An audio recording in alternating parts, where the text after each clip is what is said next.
नमस्कार, स्वागत है आप सभी का हमारे YouTube channel Bharti commerce education point पे।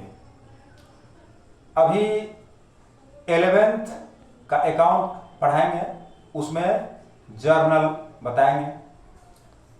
जर्नल में 2 क्वेश्चन हम बता चुके हैं, आज तीसरा क्वेश्चन बताएंगे। लेकिन जर्नल बनाने से पहले कुछ बेसिक बातों की जानकारी आवश्यक होती है, जो मैं बता रहा हूं आप लोगों को। जर्नल बनाने के लिए सबसे पहले यह जानना चाहिए कि अकाउंट 2 प्रकार का, लेखे 2 प्रकार के, personal account, impersonal account. Personal account को हिंदी में कहते हैं व्यक्तिगत लेखा और इम्पर्सनल अकाउंट को कहते हैं अव्यक्तिगत लेखा। Personal account, impersonal account. Personal account है क्या? किसी व्यक्ति या संस्था के नाम को पर्सनल अकाउंट कहा जाता है, जैसे राम, श्याम, मोहन, सोहन, अनिल, सुनील, शाहरुख, फारूक, सब पर्सनल अकाउंट हुआ। ठीक है। इम्पर्सनल अकाउंट क्या हुआ? पर्सनल अकाउंट को छोड़कर दुनिया में जितना भी लेखा है सब इम्पर्सनल अकाउंट है। फिर इम्पर्सनल अकाउंट को बंद कर देंगे। इसका 2 पार्ट काम कर रहा है, 2 भेद काम कर रहा है, रियल अकाउंट और नॉमिनल अकाउंट। तो कुल मिलाकर अकाउंट हो गया हमारे पास 3 तरह का, personal, real, nominal. Personal account क्या हुआ? किसी व्यक्ति या संस्था के नाम को पर्सनल अकाउंट कहते हैं। रियल अकाउंट क्या हुआ? कोई वस्तु या संपत्ति जिसको खरीद सकते हैं, बेच सकते हैं, देख सकते हैं, छू सकते हैं, वो रियल अकाउंट है। जैसे जमीन, मकान, मशीन, फर्नीचर, साइकिल, मोटरसाइकिल, बस, ट्रक, कपड़ा लत्ता, जूता, छत्ता, कंप्यूटर, मोबाइल, एयरबड, क्या कहते हैं, और लटका के रखता है थोड़ा सा, क्या कहते हैं उसको, एयरफोन कहते हैं। हाँ, एयरफोन, पैसा तैसा, कैश तैश, सब रियल अकाउंट हुआ। ठीक है। जिसको भी देख सकते हो, छू सकते हो, जिसको खरीदा जा सकता है, बेचा जा सकता है, वो रियल अकाउंट है। सीधी बात, नो बकवास। उसके बाद नॉमिनल अकाउंट। नॉमिनल अकाउंट क्या है? जो कोई खर्च और आमदनी से संबंध रखता है, जिसको देख नहीं सकते हैं, छू नहीं सकते हैं, वो नॉमिनल अकाउंट है। जैसे लाभ, हानि, किराया, कमीशन, ब्याज, छूट, वेतन, मजदूरी, ये नॉमिनल अकाउंट है। फिर ये तीनों अकाउंट के लिए 3 वो नियम होता है। पर्सनल अकाउंट के लिए नियम होता है, प्राप्त करने वाले व्यक्ति का लेखा डेबिट करना चाहिए और देने वाले व्यक्ति का लेखा क्रेडिट करना चाहिए।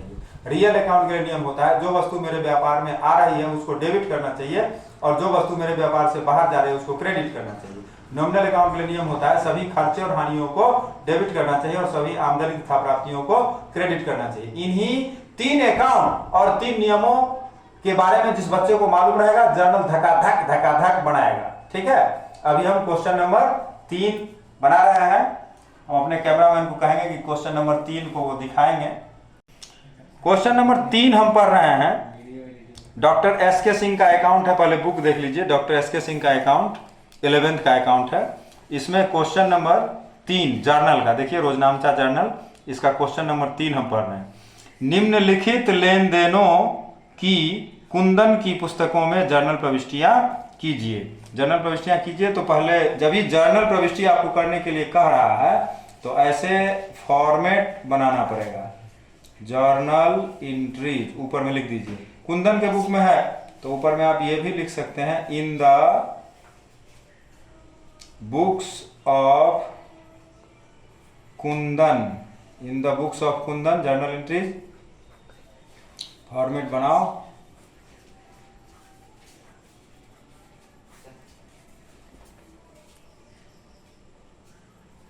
डेट का एक कॉलम निकालना पड़ता है।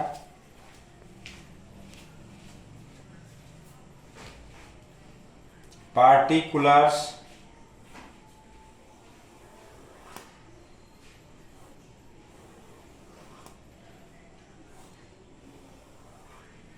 LF, DR amount, CR amount. Question दिखाइए।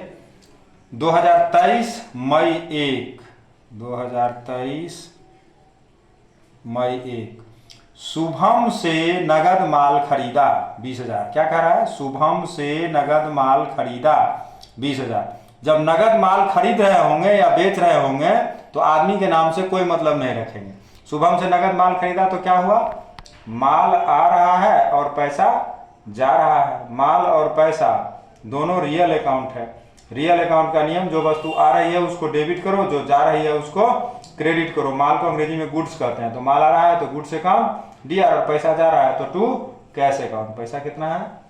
20,000। एक तीसरा लाइन लिखते हैं जिसको नरेशन बोलते हैं। यहाँ जो लिखा हुआ है ना उसी को लिख देते हैं। Purchase goods from Shubham for cash. Purchased goods from Shubham for cash. इसके बाद 10 तारीख में है अनुराग को उधार माल बेचा। अनुराग को उधार माल बेच रहे हैं, तो अनुराग कौन अकाउंट है? Personal account.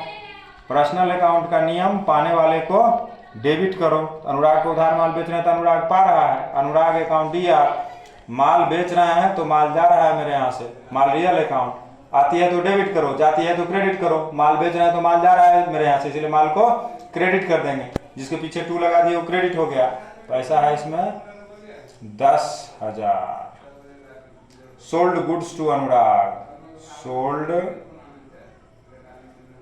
Goods to Anurag on credit, sold goods to Anurag on credit. 10 तारीख का काम हो गया। 15 में है शुभम को माल लौटाया 2,000। शुभम को माल लौटा रहे हैं तो शुभम कौन अकाउंट है? Personal account. पर्सनल अकाउंट का नियम, पाने वाले को डेबिट करो। शुभम अकाउंट दिया, माल लौटा रहे हैं तो लौटाने को इंग्लिश में क्या कहते हैं? Return, RETURN। To return outward, हमारे यहाँ से जो रिटर्न बाहर जाता है उसको टू रिटर्न आउटवर्ड बोलते हैं। ये पैसा है आपको, शुभम को माल लौटाया 2,000। Goods returned to Shubham, goods return to Shubham. उसके बाद 20 तारीख में है अनुराग से नगद प्राप्त हुआ 5,000। देखिए सवाल, अनुराग से नगद प्राप्त हुआ 5,000। नगद प्राप्त हुआ मतलब कैश आ रहा है मेरे पास। कैश रियल अकाउंट होता है। रियल अकाउंट का नियम होता है, जो वस्तु मेरे व्यापार में आ रही है उसको डेबिट करो। और ये कैश हमको कौन दे रहा है? अनुराग। अनुराग पर्सनल अकाउंट। पर्सनल अकाउंट का नियम, पाने वाले को डेबिट करो, देने वाले को क्रेडिट करो। Cash received from Anurag, cash received from Anurag. 20 तारीख तक का काम हो गया। 25 तारीख में है ब्याज मिला 200। ब्याज मिला, ब्याज के रूप में क्या आएगा? धान गेहूं थोड़े आएगा, पैसा आएगा। पैसा रियल अकाउंट। रियल अकाउंट का नियम, जो वस्तु आ रही है उसको डेबिट करो। कैश आ रहा है तो कैश अकाउंट दिया, और ये कैश हमको ब्याज के रूप में मिल रहा है तो ब्याज तो नॉमिनल अकाउंट होता है।